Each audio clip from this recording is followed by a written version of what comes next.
Muy buenas a todos. Aquí estamos con otra presentación de Pensamiento Republicano con el compañero Francisco Ayala Buenas a y todos. tenemos hoy un invitado muy especial, el presidente a nivel nacional de República Modelo, el licenciado Diego Ramos. Hola Diego, Hola Nahuel, hola Fran, gusto estar con ustedes, un placer. el gusto es nuestro Bueno, Diego.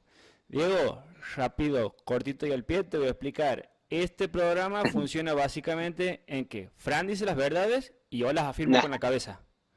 Así que él habla. ma- Como buen santiagueño habla un montón. más o menos por ahí va a venir la mano. Diego, te comento que nosotros venimos leyendo tu libro, que entre paréntesis vas a estar en Guatemala, que no, presentándolo. ¿Nos llevas o no? Nosotros Vamos, vamos vamos, como vamos. reporteros, vamos sacamos fotos, hacemos algo. No sé. Tenía entendido que por noviembre vas a andar en Guatemala, así que bueno, de paso también felicitarte, hacer el reconocimiento y la mención. Nosotros lo venimos trabajando capítulo a capítulo y bueno, queríamos también certificar con vos. Tenemos unas preguntitas aquí preparadas para vos si es que sos tan amable de darnos tus respuestas. Cómo no, Nahuel? Un placer va a ser para mí, poder conversar con ustedes sobre este tema y sobre, bueno, sobre los temas que vayan surgiendo también, porque seguramente van a ir saliendo otras preguntas más, o algunas tensiones más que la podemos ir, hablando, debatiendo, sin preocuparnos de cerrar nada. Tal vez Bien. algunas cosas van a quedar abiertas ahí para seguir debatiendo, ¿no? De una, sí, yo creo que nos vamos a ir con varias cosas para pensar y pensar nuevas preguntas para hacer otra entrega, o nos vamos a quedar muy cortas con una. Voy a arrancar, disparo la primera, así lo Dale. hacemos cortito a esto. Diego, haz, tu tesis es la utilización del discurso religioso en la política. ¿Estamos de acuerdo? Ahí estamos de acuerdo en esa afirmación, Nahuel. Nosotros estamos sosteniendo que no es un fenómeno que es nuevo, sino que siempre se ha dado a lo largo de la historia, nada más que se han ido acomodando de acuerdo a las circunstancias, a los contextos, a los tiempos geopolíticos también, ¿no? Pero en este último tiempo, en esta última década, hemos visto un fuerte crecimiento de la utilización del relato teológico religioso por parte de muchos líderes, referentes, dirigentes políticos, ¿no? También, obviamente, que esa posibilidad que se ha estado dando, que se sigue dando de la utilización es porque también alguien les ha ofrecido, alguien les ha permitido, algunos le han abierto el juego para que esto se pueda dar. Entonces ahí aparece la gran discusión y la preocupación, porque esto del relato teológico religioso en la política es para nosotros, debe ser para nosotros una preocupación política. Y cuando decimos que tiene que ser una preocupación política es porque la pregunta es, ¿qué se busca detrás de estos relatos religiosos teológicos en la política? ¿Por qué se construyen mesianismos en los discursos? ¿Por qué se ubica y se coloca en las personas o por qué se la motivan a las personas a abrazar una fe escatológica en cuanto a las políticas públicas, ¿no? O a las decisiones que tienen que definir la vida misma de las sociedades? ¿Cuál es la razón? ¿Cuál es el motivo? Bueno, creo que eso es lo que nos motiva a nosotros seguir pensando. De hecho, cuando vos decías recién en la presentación del encuentro que voy a participar en Guatemala ahora del 7 al 10 de noviembre, nos vamos a encontrar con muchos compañeros, muchas compañeras que son cientistas, vienen de las ciencias políticas, de la sociología, pero también de las teologías. Va a haber una discusión, un debate en donde las teologías y las políticas se van a poner en juego porque se está viendo que este fenómeno cada vez entra con mayor fuerza y si nosotros nos quedamos entrampados en el campo religioso, que creo que es la gran utilización que hoy hace, sobre todo la extrema derecha, utilizar lo religioso y lo teológico para legitimar y justificar muchas decisiones políticas que atentan contra la población o la dignidad o los derechos o las garantías de las personas, es ahí donde aparece esta necesidad y esta preocupación, ¿no? Por eso creo que es importante seguir estando muy atento a este fenómeno, ¿no? Bien, Ahí bien, bien. había visto perdón, ¿no? Sí, En Netflix, ¿se me escucha? Sí, sí, Sí, sí, sí. sí. No sé si lo vieron, hay como un documental donde hay un periodista que va a cubrir todo lo que es, que fueron las elecciones en Brasil, donde ganó Bolsonaro, y después la parte donde lo derrocan cuando gana Lula, que toman el Congreso, digamos. Muy interesante ahí todo lo que va contando, y cómo es el crecimiento de la iglesia, y la influencia de la iglesia en la política, ¿no? Y, o sea, cómo influencia, y de hecho, digamos, muchas de las decisiones que tomaba Bolsonaro era presionado por la iglesia.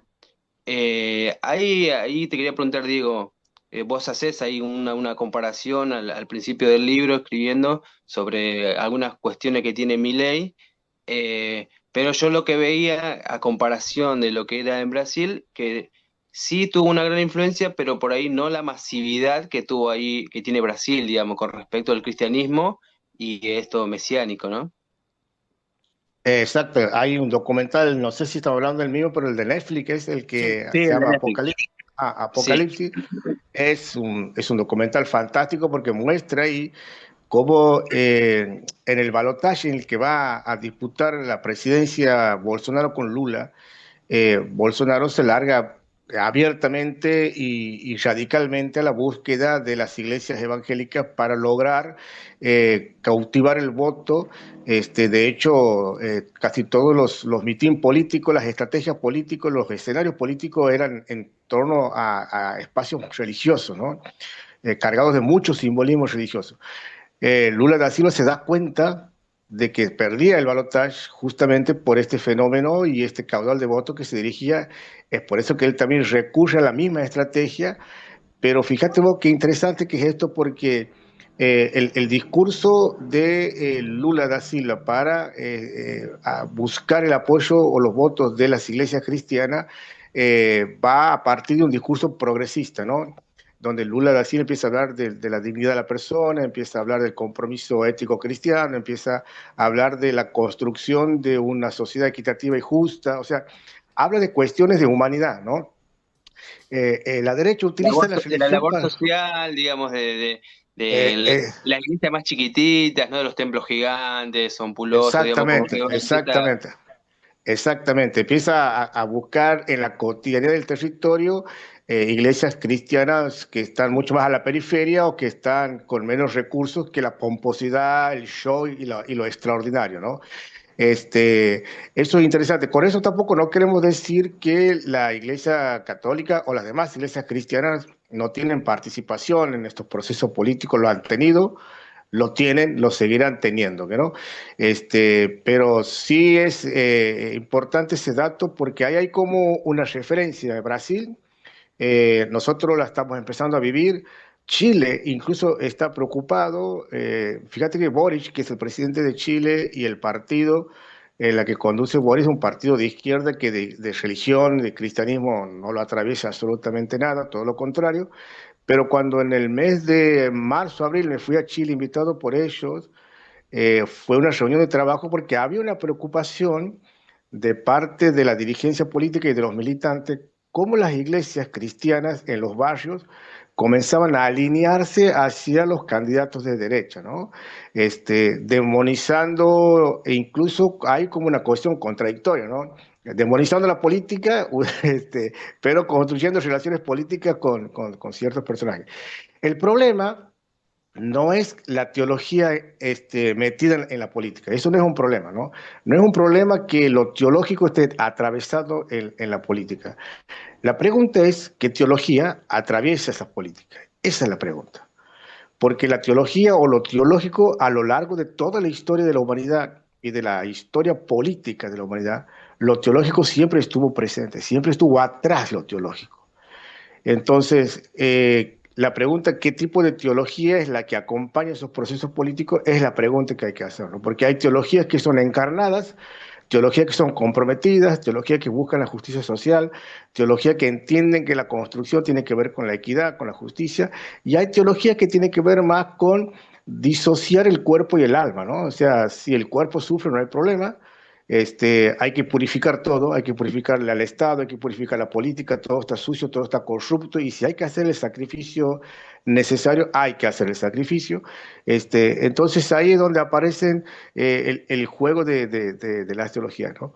Pero es interesante lo de Brasil. Lo de Brasil es un fenómeno interesante, también pasó en Bolivia, pasa en muchos países de América Latina, ¿no? Sí, tremendo. Yo por ahí lo que estaba pensando que al final de ese documental lo que se ve es que con ese mensaje lo que ha pasado es que se ha faltado ya a la democracia porque Bolsonaro no acepta su derrota en las elecciones y va y toma la legislatura, ¿no? Y bueno, ahí rompe el pacto democrático él. Exactamente, Nahuel, porque obviamente que cuando la matriz religiosa es la que acapara el proceso político del espacio, la idea de la deidad suprema que le otorga un poder y una legitimidad para desobedecer o romper con el orden democrático puede aparecer, de hecho apareció, ¿no? Porque son personajes que se consideran que han sido llamados por una deidad, elegidos por una deidad para un cierto destino de trabajo, pero que si uno se puede observar de manera detenida, puede dar cuenta que no tiene absolutamente nada que ver con lo que es la democracia y con lo que es la política, ¿no? Sí, sí. Cuando se utilizan estos recursos para engrosar los recursos, las ganancias para un solo sector de la sociedad y en desmedro de la gran mayoría de la sociedad, es porque ahí la pregunta que cabe es, ¿cuál es el Dios que está jugando detrás de ellos? ¿Cuál es la teología? Para mí el Dios que juega detrás de ellos es el Dios mercado. Sí. Estos personajes tienen en su presencia y en su imagen a un Dios que se llama mercado. Sí, sí, sí, incluso hay Mateo, dice, Jesús dice, no puede servir a Dios y al dinero al mismo tiempo. Y hablando del tema de la democracia y la legitimación de la autoridad, también Pablo invita a respetar a las autoridades hasta a orar por las autoridades gubernamentales. Diego, te consulto, ¿crees que la adhesión al discurso religioso en la política se acaba? ¿Se acaba en la campaña o se acaba en la gestión? ¿Cuáles serían las causas si es que se acaba primero?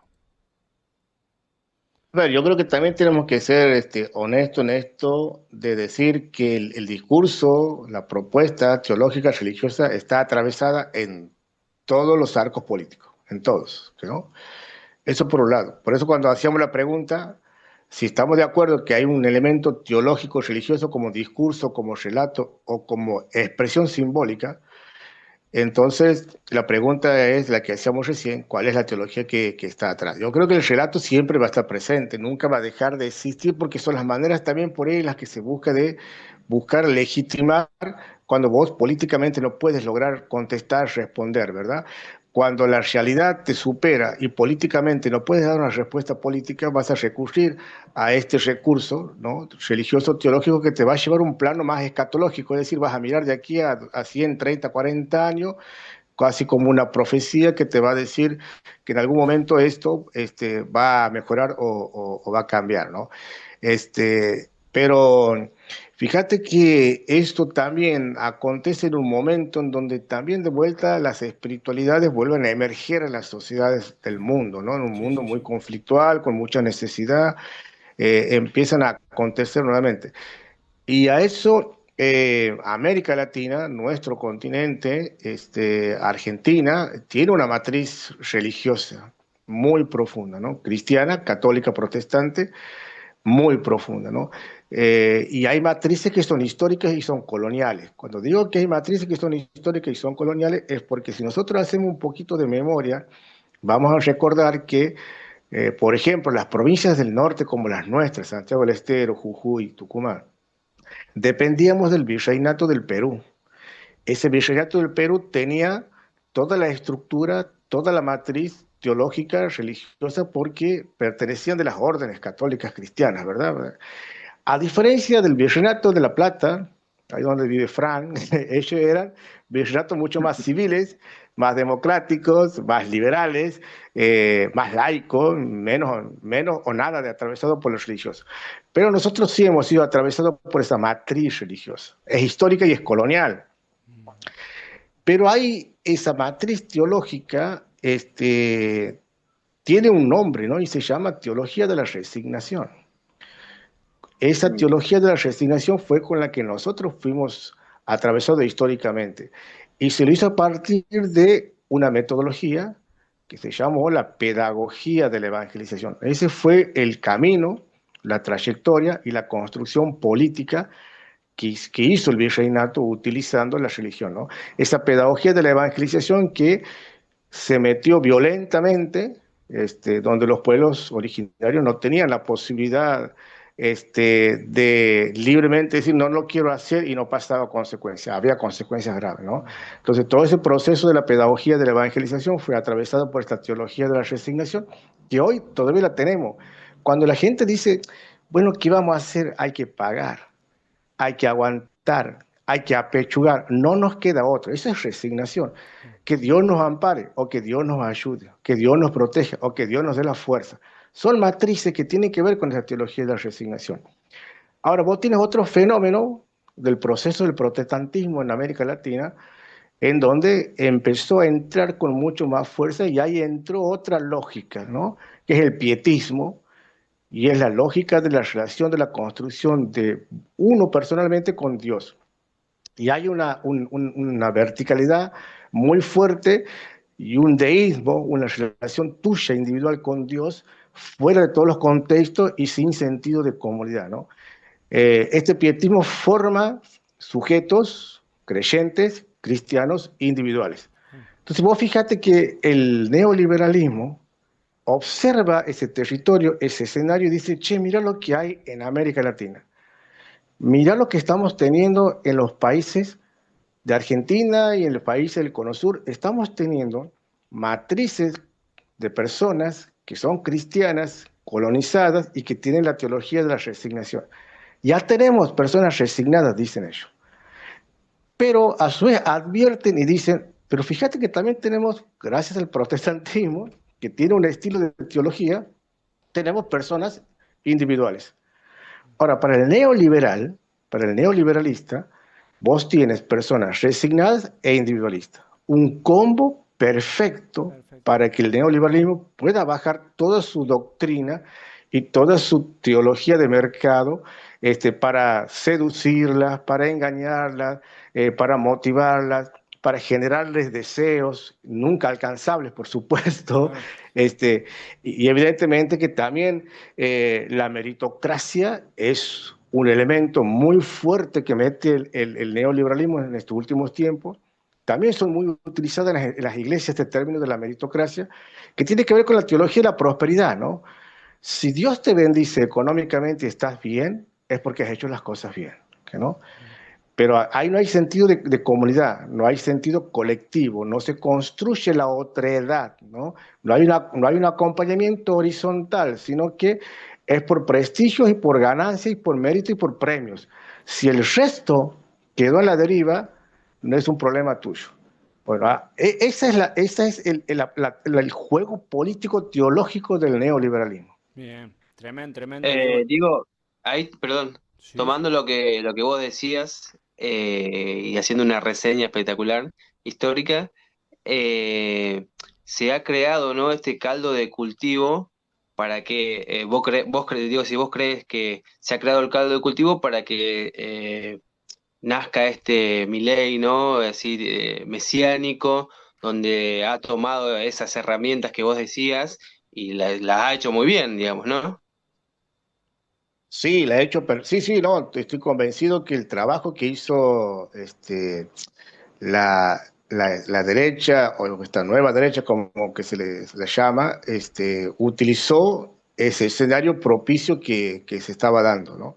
Y eso es un caldo de cultivo, es muy propicio para que aparezcan personajes de estas características, ¿no? Disruptivo, como algo, como un Arcángel que viene no sé de dónde, que rompe todas las estructuras, los esquemas, y entonces eso yo Yo no creo podía que, creer, perdón que te interrumpa, no podía sí, creer sí, sí, gente cristiana que diga es enviado de Dios. O sea, Sí, sí, sí, yo creo, yo obvio. creo que Chile, de verdad que, digamos que obviamente que todos somos, tenemos a Dios, pero digamos, no hay alguien que, digamos que bueno, que es un ungido para, bueno, este es el elegido mundial, o sea, porque si no estamos hablando de otra cosa. Entonces me Exacto, sorprendía exacto. mucho de gente que, cristiana sobre todo, que diga eso, digamos. Exacto. Es importante eso, Fran, lo que estás señalando, porque aquí atrás de esto que vos señalas, hay un trasfondo que hay que analizarlo. Entonces, vos tienes una historia argentina en donde el peronismo es una invención argentina. El peronismo es... Aquí no hay comunismo, no hay socialismo, no hay marxismo, aquí hay peronismo, ¿no? Después en el resto de los lugares del mundo hay todas esas ideologías que aparecen y se atraviesan. Aquí hay una construcción de una identidad política que es el peronismo, que se construyó bajo la lógica de la enseñanza social de la Iglesia, de la doctrina social de la Iglesia Católica, en donde se nutrió de muchos documentos muy importantes, en donde esos documentos comienzan a recuperar el crecimiento, el desarrollo, el respeto y la dignidad de las personas, ¿no? Y documentos que empiezan a hablar acerca de las desigualdades y de las inequidades que hay, documentos que empiezan a señalar que hay un sistema, que hay un mercado, que hay un capitalismo que va cada vez deshumanizando. Documentos como Rerum Novarum, los documentos de Santo Domingo, los documentos de Puebla, son documentos que empezaron a hablar sobre la realidad latinoamericana de los pueblos y que la pobreza no era una condición natural, sino que era creada, ¿no? Y ahí está la base del peronismo. Es decir, que el peronismo tiene una naturaleza teológica religiosa. La tiene. Ahora, la pregunta es, ¿cómo se elimina el peronismo? Por eso es importante eso que vos señalas, Fran, porque aquí se construyó con mucha fuerza el odio hacia el peronismo. Entonces aquí vos o sos peronista o sos antiperonista, ¿no? Y el odio hacia el antiperonismo es una construcción muy, muy fuerte, que incluso hay odios de antiperonismo en gente que es laica, que es atea y que es cristiana. Hay cristianos que odian a los peronistas, ¿no? Ahora, para que el cristiano llegue a odiar al peronismo, vos le tienes que ofrecer un componente religioso, porque el peronismo tiene una matriz religiosa también, ¿no? Y le tienes que ofrecer otro componente religioso. Por eso fracasaron muchos intentos hasta que llegó Milei y dijo, yo soy Moisés, aquí estoy. Ah, me han enviado, las fuerzas del cielo me han enviado para cambiar y derribar toda esta podredumbre que hay aquí en la Argentina. Yo voy a derribar, voy a desarmar, voy a destruir el peronismo. Entonces necesitaban, la derecha argentina necesitaba construir un partido religioso para enfrentar al peronismo que tiene una matriz religiosa, ¿no? Pero ahí nosotros tenemos que distinguir y hacer una gran diferencia. Pero hago de vuelta el paréntesis. El odio hacia el antiperonismo es un odio de la clase y de todas las clases, media, alta, baja, ateos y cristianos, ¿no? Ese odio está muy metido. Eh, pero aquí nosotros distinguimos esto, ¿no? La diferencia que hay entre la construcción del partido religioso de Milei con el peronismo, que tiene una matriz teológica, es que el peronismo se ubica en el campo de la política. Milei construyó un partido religioso que se ubica en el campo de los religiosos. Entonces vos tienes dos campos aquí, campo religioso, campo político. Este campo religioso de Milei discute verdades, discute moralidades, discute purezas e impurezas, pero no discute derechos políticos, no discute derechos económicos, no discute derechos sociales, no reivindica los derechos, es más, los quita los derechos. El peronismo, que tiene una matriz también religiosa, teológica, está dentro del campo de lo político. Esa es la diferencia. Si el peronismo está en el campo de lo político, aquí se discuten derechos, se discuten derechos políticos, económicos, sociales y culturales. Esa es la gran diferencia entre el peronismo, que sí tiene una matriz religiosa teológica, y el partido de Milei, que también obviamente la tiene, pero se ubican en distintos campos. El fenómeno de Milei, Y es más fácil empatizar, ¿no? Más la crisis, exacto, digamos. claro, exacto. Es más fácil odiar, ¿no? Emocionalmente más fácil condenar, es más fácil juzgar, es más fácil demonizar y echar la culpa hacia otro lado, es más fácil estar pasivos, quietos, inmóviles, ¿no? Creyendo que estás bendecido. Eso es mucho más fácil que a luchar, conquistar tus derechos, recuperar los espacios. Obviamente, con esto no vamos a decir que en la historia de la política argentina el peronismo es la panacea, ¿no? Tiene todos sus errores Sí, habido sí, por sí. haber, todas sus dificultades, todas sus incongruencias. Eso no vamos a entrar a discutir. Pero sí vamos a discutir que si vos quieres hacer política, tienes que estar en el terreno de la política. No puedes estar en el terreno del campo religioso. Eso es lo que la derecha está tratando cada vez más de llevar a la gente hacia el campo religioso, que se olvide de la política. Por eso es importante en sus discursos y en sus relatos demonizar a la política. Es un asco, son una basura, es la podedumbre, es el pecado, es lo impuro, bueno, es lo que hay que desarmar. Obviamente que ese discurso de relato hace que las personas se ubiquen en un espacio religioso, que abandonen la política, y cuando vos abandonas la política, no tienes posibilidad, capacidad, estrategia de decidir vos, como comunidad y como sociedad. No tienes la posibilidad de poder construir o de enfrentar las lógicas que te están destruyendo o están atentando tus derechos, ¿verdad? Aquí el gran intento que hay de la derecha es que cada vez la sociedad se despolitice, que no cree en la política, que espere que un milagro lo va a salvar. Ese milagro lo tienen unos pocos, se llaman Claro, gerentes del neoliberalismo, ¿no? claro, claro, claro. Tremendo, Diego. La verdad que más claro no se puede, no se puede más claro. Aquí, como para darle un giro de rosca, yo estaba leyendo en la introducción, Diego, vos traes un personaje que le llamas el pensador hablante. ¿Cuáles son esos apuntes que vos mencionas del pensador hablante en la introducción? Pues no sé si puede profundizar un poquito esa idea. Sí, sí, cómo no.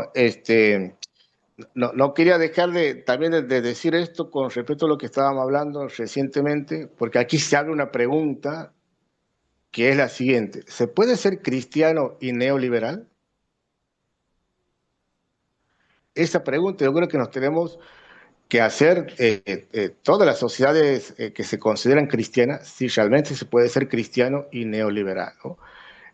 Y hay que entender de una vez por todas que el neoliberalismo no tiene absolutamente nada que ver con el liberalismo. El neoliberalismo es un pensamiento filosófico que pone en práctica y en estrategia todo lo que puede implicar la despolitización de la sociedad y pueda crear cada vez más sociedades injustas y jerárquicas, ¿no? El neoliberalismo se basa en eso.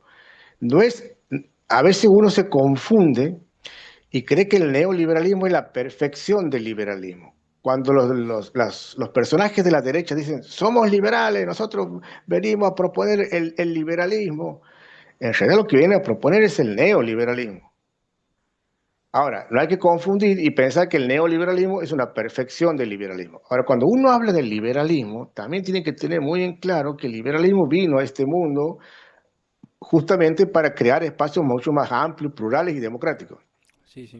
Ante una sociedad conservadora donde si solamente podías ser católico, donde solamente podías tener un solo pensamiento, donde económicamente solamente unos pocos podían producir, políticamente eran unos cuantitos los que tenían el poder político y económico, entonces el liberalismo dice, che, pará, queremos libertades religiosas, queremos libertades políticas, queremos libertades económicas, queremos libertades culturales. Y se empieza a abrir la pluralidad, la posibilidad que todos tengan la posibilidad de discutir, disputar, de decir y definir por sobre sí mismos qué quieren hacer de su vida, de su iglesia, de sus religiones, de sus creencias, de sus políticas. Ese es el liberalismo. Ahora, ese liberalismo recuperó al individuo, Mm, le da derecho a cada individuo. sí, El liberalismo reconoce al individuo como un sujeto. sí, sí, sí. Y el liberalismo enfrentó al conservadurismo, que solamente pensaba que unos poquititos eran sujetos de derechos y de posibilidades. Ahora, ¿qué hizo el neoliberalismo? El neoliberalismo va a tomar del liberalismo la idea del individuo. Pero ojo, también va a tomar de la idea del conservadurismo la lógica de que tiene que haber sociedades jerárquicas y desiguales. Y ahí se construyó el neoliberalismo. De la idea del individual, del individualismo, y de la idea de las sociedades jerárquicas, ¿no?, y desiguales, lo fusionaron, y entonces la construcción del neoliberalismo es tener sujetos individualistas, sociedades jerárquicas y sociedades desiguales, ¿no? Es ahí donde aparece en Nahuel el pensador hablante, ¿no? El pensador hablante es el que intuye, rumea que las cosas no están bien, ¿no?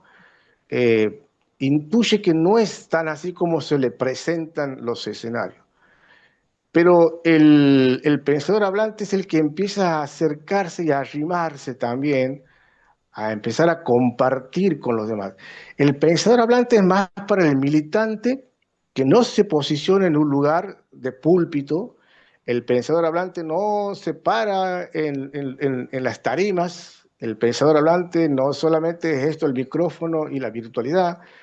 El pensador hablante es aquel que empieza a recuperar las sensaciones, los pensamientos, las inquietudes, las dudas, los temores, los miedos de las personas.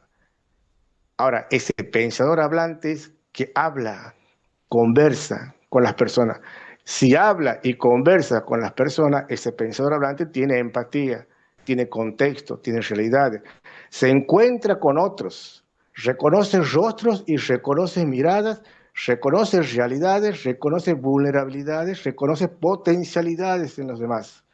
El pensador hablante es el que hace circular la palabra y permite que el pensamiento empiece a florecer en busca de construir comunidades que puedan enfrentar todas las amenazas de la vida por parte de los sistemas crueles, cruentos, violentos, como el neoliberalismo. Puse la pregunta de vuelta: ¿se puede ser cristiano y neoliberal? ¿Se puede ser militante y neoliberal? ¿Se puede ser humanista y neoliberal? El neoliberalismo, en su lógica y en su vocación, es destructiva. La vocación del neoliberalismo es sociedades desiguales e injustas. Eso es lo que lo mueve.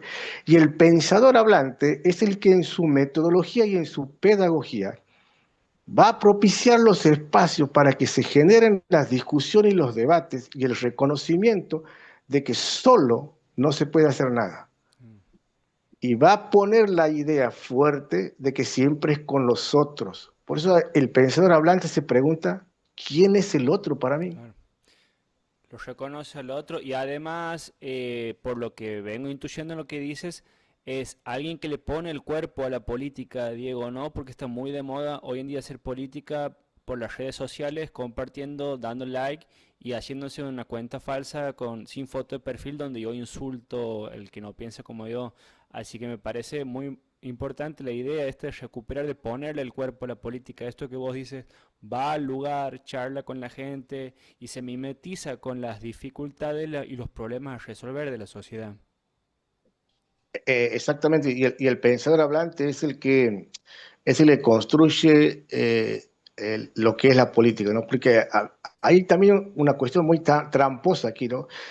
Hay personajes, y también nosotros por ahí incurrimos en esto cuando decimos: todos hacemos política, ¿no? Cuando alguien le pregunta en un grupo, cualquier grupo, si todos hacemos política, sí, todos hacemos política. Cuando uno va a comprar pan, hace política. Cuando va a buscar la monedita para el colectivo, hace política. Bueno, ese es el romanticismo que se le otorga a la política, ¿no? La pregunta de vuelta: ¿todos hacemos política? No, no, no todos hacemos política. No todos hacemos política. Cuando nosotros decimos que todos hacemos política, es como dejamos por sentado que, bueno, lo mínimo que yo hago, ya estoy haciendo política, Ah, ¿no? Entonces, la política o hacer política tiene que ver con una vocación de servicio. bien, bien, bien, bien, bien. Hacer política tiene que ver con una vocación de servicio y con una conciencia comunitaria, colectiva, en la que vos estás decidido a acompañar y ayudar a transformar las realidades.